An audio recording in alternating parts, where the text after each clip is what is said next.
Saya kemarin kedatangan tamu dari Turki, kemudian dari Saudi Arabia, kemudian dari Oman. Yang saya aneh, dia tanya begini, tentang fenomena habaib di Indonesia, fenomena ba'alwi di Indonesia. Saya sudah mengatakan, udah, ini bukan soal ilmiah. Kalau soal ilmiah, kami sudah menjawab. Ini buku, ya ini tujuan, ini adalah adaan li fardhil kifayah.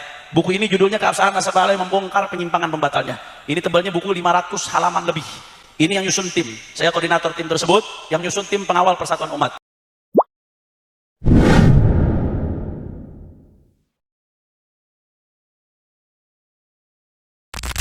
Para alim ulama, wabil khusus Kiai Haji Dr. Ahmad Damhuri, kemudian Kiai Haji Manarul Hidayah, dan yang mohon maaf tidak bisa saya sebutkan satu persatu karena memang Bapak-bapak pejabat sipil TNI maupun Polri yang saya hormati, kemudian Forum Silaturahmi Takmir Masjid dan Mushola Indonesia, Fahmi Tamami, hadirin hadirat, memperingati Maulid Nabi tak lain dan tak bukan dalam rangka mempertajam, memperdalam pengenalan kita terhadap sosok beliau sallallahu alaihi wasallam, ya, sehingga muncullah rasa kagum kita kepada beliau, muncullah cinta kita kepada beliau, muncullah ketaatan kita kepada beliau sallallahu alaihi wasallam. Jadi begitu Bapak Ibu, Nabi nggak pernah marah dibully, nggak pernah marah dicaci, nggak pernah marah bahkan dipersekusi. Orang yang berpersekusi, yang mempersekusi beliau bahkan dilakukan dengan secara yang baik-baik. Kenapa demikian, Bu? Pak, karena beliau mendapat rahmat dari Allah Subhanahu wa taala.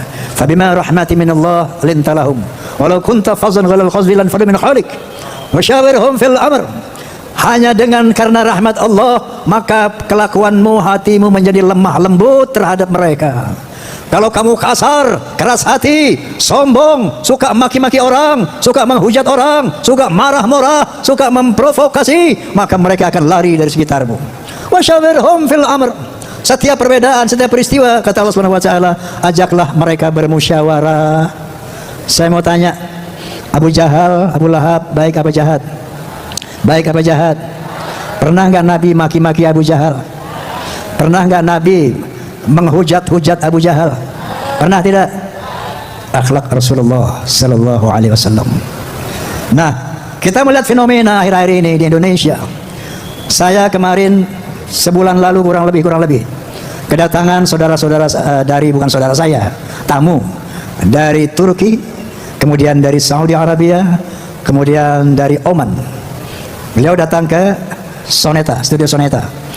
Yang saya aneh, dia tanya begini, dalam bahasa Arab, dalam bahasa Inggris, ya, tentang fenomena habaib di Indonesia, fenomena ba'alwi di Indonesia.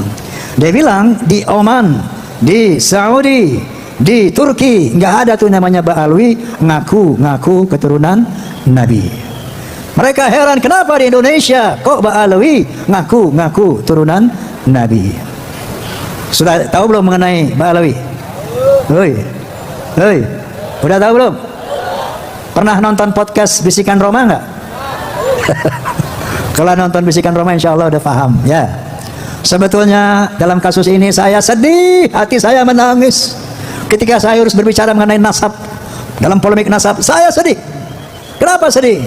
Itu yang namanya para habaib ba'alwi itu semuanya sahabat-sahabat saya. Yang namanya Ustadz Muhammad Rizik Sihab, Masya Allah, teman sejak remaja, sejak muda bersama-sama dengan saya. Yang namanya Habib siapa itu? Kuitang, Habib Ali Kuitang. Bahkan ayah beliau Habib Abdurrahman itu kawan saya, sahabat saya. Habib Ali, Habib Muhsin, Habib ini, Habib, Masya Allah. Lingkungan saya dari kecil memang dengan para habaib, dari muda, dari kecil. Tiba-tiba ada fenomena polemik nasab yang dimulai oleh Kiai Haji Imaduddin Utsman Al-Bantani. Pertama saya bilang, ini orang siapa sih, iseng aja merungkat ba'alawi. Tadinya begitu. Akhirnya saya pelajari. Menurut Kiai Utsman Al-Bantani, itu yang namanya kaum ba'alawi di Indonesia yang mengaku-ngaku turunan Nabi ternyata terkonfirmasi melalui ilmu sejarah dan ilmu nasab itu bukan turunan Nabi. Menurut beliau, itu yang namanya Ahmad bin Isa. Ahmad bin Isa ini turunan Nabi yang ke-8. Dari abad ke-4 Hijriah, ke-5, ke-6, 7, 8, 9, itu hanya punya anak 3. yaitu Muhammad, Ali, dan Hussein. Sepanjang 550 tahun sejarah ilmu nasab menuliskan bahwa anaknya cuma 3. Tiba-tiba di abad ke-9 muncul anak yang keempat namanya Ubaidillah. Ini menurut Ki Imaduddin Al-Bantani. Saya mulai apa iya ini, terus saya dengar counter, makanya saya undanglah Kiai Imaduddin ke podcast saya. Beliau jelaskan, untuk membuat perimbangan saya undang juga kaum Ba'alawi, Habib-Habib ini. Saya undang kedua Rabi'ah Alawiyah, yaitu Habib siapa namanya? Nah itu sayangnya beliau nggak mau hadir untuk mengkonfirmasi di mana kebenarannya. Nah kemudian saya undang Dr. Sugeng Sugiharto, yaitu ahli genetika. Menurut penelitian Dr. Sugeng Sugiharto bahwa haplogrup Rasulullah adalah J1. Sementara haplogrup yang namanya Ba'alawi terkonfirmasi dari 180 orang Ba'alawi di Yaman dan sebagian dari Indonesia itu haplogrupnya G. Faham? Kalau nggak percaya nanti pulang klik di internet masing-masing. Punya internet nggak di rumah? Punya? Kalau nggak punya pinjam tetangga. Ya, klik familytreedna.com, familytreedna.com. Di situ akan keluar itu haplogrup Ba'alawi adalah G, 180 orang dari Yaman dan sisanya dari Indonesia. Nah melihat ini kemudian dari Profesor Menahem Ali, ahli filologi. Ahli filologi itu apa? Ahli sejarah peradaban manusia, bahwa terkonfirmasi orang-orang Yaman ini adalah bukan orang Arab, tetapi dari orang Kaukasus, bukan orang Arab, bukan keturunan Nabi. Di sini saya berada di persimpangan jalan. Masya Allah, apa yang harus saya lakukan? Sementara para habaib, sahabat-sahabat saya semuanya, tiba-tiba ada satu ilmu pengetahuan secara sejarah, secara DNA, secara filologi yang menyatakan bahwa Ba'alawi bukan turunan Nabi. Masya Allah, bingung nggak lo? Saya merasa sedih. Apa yang harus saya lakukan? Tapi tiba-tiba saya membaca firman Allah Subhanahu wa taala, "Wal takum minkum ummatun yad'una ilal khair wa ya'muruna bil ma'ruf wa yanhauna 'anil munkar wa ulaika humul muflihun." Hendaklah ada di antara kalian, kata Allah Subhanahu wa taala, orang yang menyerukan kebaikan, kebenaran dan mencegah kemungkaran. Saya baca lagi sabda Nabi, "Qulil haqq walau kana murra." Katakanlah yang benar walaupun itu pahit. Masya Allah, kemudian saya teliti lagi untuk sebelum menentukan sikap bahwa saya hakul yakin mereka bukan turunan Nabi, saya lihat lagi Al-Quran dan hadis-hadis. Ya, sehingga sampailah saya sampai satu kesimpulan hakul yakin bahwa Ba'alawi bukan keturunan Nabi. Allahumma sholli ala Muhammad. Lalu apa yang mendasari saya harus bicara? Karena saya melihat ini tidak sekedar pengakuan, tapi ada satu bahaya besar buat umat dan bangsa Indonesia. Apa itu bahayanya? Ternyata mereka berusaha untuk mengklaim Indonesia sebagai bagian dari orang Yaman, orang Ba'alawi. Buktinya pemalsuan makam-makam secara masif oleh yang namanya Habib Lutfi bin Yahya dari Pekalongan. Sekarang ini sudah banyak dibongkar puluhan makam-makam palsu di berbagai macam daerah, di Kalimantan, di Jawa Tengah, Jawa Timur. Banyak sudah yang makam-makam palsu dibongkar. Apa tujuan makam palsu ini? Ternyata untuk memberikan kesan kepada bangsa Indonesia, lihat, ini pendatang-pendatang dari Yaman telah menguasai Indonesia sejak lama. Habib-habib semuanya wali. Yang kedua, mereka selalu menyatakan, yaitu mengajarkan, mendoktrin umat dengan khurafat. Ada yang mengatakan, yang namanya faqih muqaddam leluhur kami bisa mi'raj 70 kali satu malam. 70 kali satu malam yang namanya leluhur kami itu bisa mi'raj. Saya mau tanya, Nabi berapa kali? Nabi berapa kali? Seumur hidup 1 kali. Kalau ada orang mengatakan saya bisa mi'raj 2 kali saja, itu sudah menghina Rasulullah sallallahu alaihi wasallam. Mereka berani mengatakan leluhur kami bisa mi'raj 70 kali satu malam. Kemudian ada yang mengatakan lagi bahkan bisa memadamkan api neraka kalau tidak malu kepada Allah.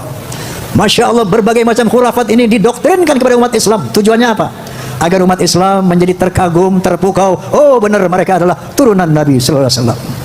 Hal yang ketiga, mereka mengklaim sejarah NU.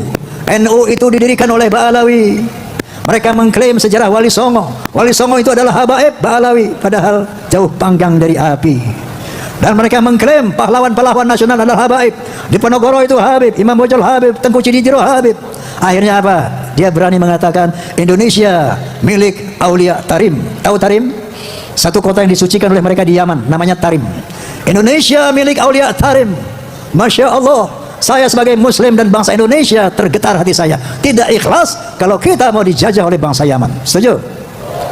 Inilah yang membuat saya harus bersikap, harus bicara di podcast saya dan di mana-mana bahwa hakul yakin mereka bukan turunan Nabi. Tujuannya ternyata menguasai Indonesia secara akidah, secara ekonomi, bahkan secara politik. Yang satu lagi tukang memprovokasi, asah parangmu, asah aritmu, kita perang. Yang perang siapa?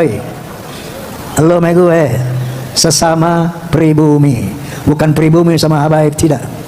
Ini ada provokasi-provokasi yang tujuannya ternyata untuk bisa menyatakan Indonesia milik Aulia Tarim.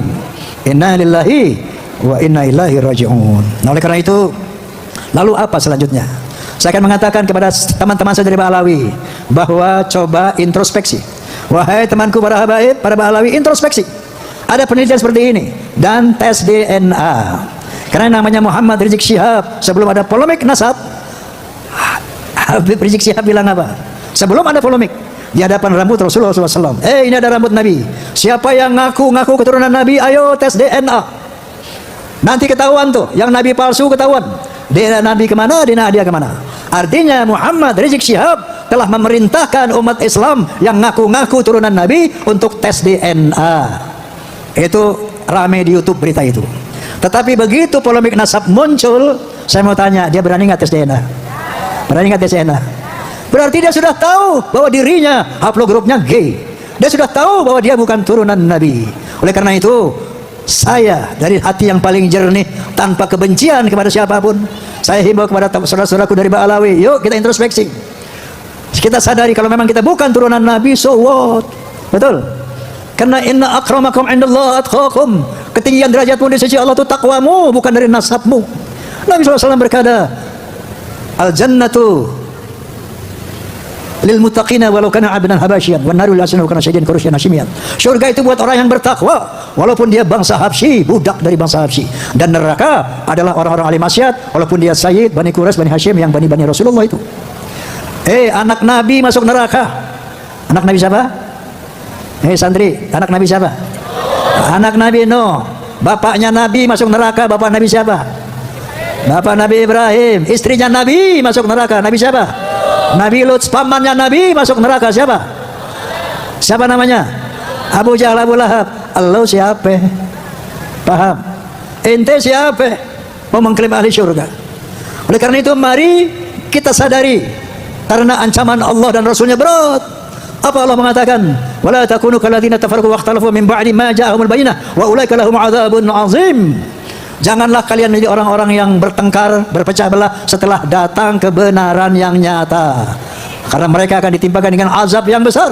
Wa qala Nabi sallallahu alaihi wasallam, "Man da'a ila ghairi abi fa wa ila manahu ghairi abihi al-jannatu haram." Barang siapa yang mengaku-ngaku bapak kepada yang bukan bapaknya, sementara dia sudah tahu itu bukan bapaknya, maka surga haram. Dengan hati yang tulus, wahai tamanku, para habaib, para Ba'alawi, dengan kejernihan hati saya menghimbau bahwa kita semuanya akan mati, akan menghadap Allah Subhanahu wa taala, akan bertanggung jawab atas semua amal kita di hadapan Allah Subhanahu wa taala, akan bertemu dengan Rasulullah SAW. Mari kita nyatakan yang hak-hak, yang batil-batil. Setelah itu, mari kita rekat ukhuwah Islamiyah. Wa'tasimu bihablillahi jami'an.